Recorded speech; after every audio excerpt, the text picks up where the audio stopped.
Hello, my name is Dr. Marian Ohadora.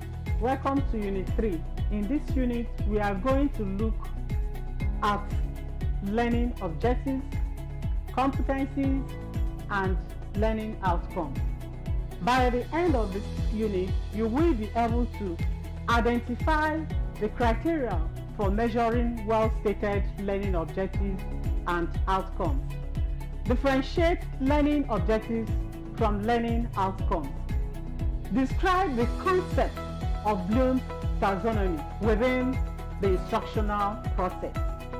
The shift from a teacher-centered to a learner-centered approach to instruction. The development of learning content is now being directed by the outcomes that should be produced after a learning period. Now let us look at learning objectives, competencies, and learning outcomes. Learning objectives are generally broader than learning outcomes. Learning objectives set benchmarks for learning activities, while learning outcomes set measurable outcomes to be realized from those objectives. Learning objectives are specific statements of what is to be accomplished from the teacher's point of view, and this is why learning objectives is referred to as teacher-centered approach.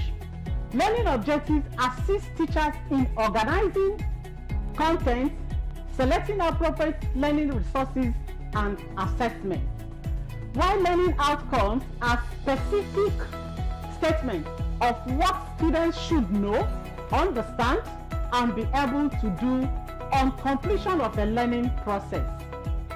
The learning outcome is learner-centered. Some of the functions of learning outcomes are: it determines the structure of the content, it determines the quality of learning, and it gives instructors clear measurable criteria for assessing whether learners have been able to learn the content or if they need to improve on their approach. Learning competency is a general statement that describes the desired knowledge, skills, behavior, and abilities that learners should acquire within learning process. It defines specific applied skills and knowledge that enable people to successfully perform specific functions in a work or educational setting. Some examples include functional competencies, skills that are required to use on a daily or regular basis, such as cognitive, methodological, technological, and linguistic abilities. Then we have interpersonal competencies, oral, written, and visual communication skills, as well as the ability to work effectively with diverse teams. Then critical thinking competencies. This is the ability to reason effectively and make judgments and decisions towards solving complex problems. You cannot discuss learning objectives, outcomes, and competencies without bringing in Bloom's taxonomy. Taxonomy has been a sustainable framework for setting learning objectives and learning outcomes in different contexts. Benjamin Bloom, 1956, proposed that learning is a process that consists of 6 successive levels arranged in a hierarchy. This is represented in the figure below. We have evaluation, synthesis, analysis, application, comprehension, and knowledge. The revised Bloom taxonomy is very close to original Bloom taxonomy, but has creative as the highest cognitive ability.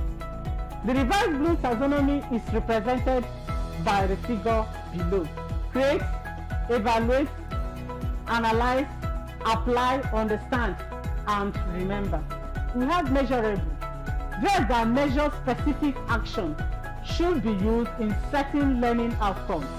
This will guide teachers in developing appropriate content for the students. Attainable. Try to set learning outcomes within what learners can attain during the instructional period. Then relevance. The learning outcome should be relevant to the topic and also guide in the development of the content. Then the last one is time-bound. Teachers should ensure that learning outcomes address specific knowledge and skills that learners can acquire within the specific learning period. In summary, learning objectives, competencies, and learning outcomes are interrelated and are all important within teaching learning process. Teachers are expected to identify the competencies to be acquired and tailor such to learning outcomes. These learning outcomes will guide teachers in developing appropriate instructional content for the learners, especially in the online learning environment. Thank you for listening.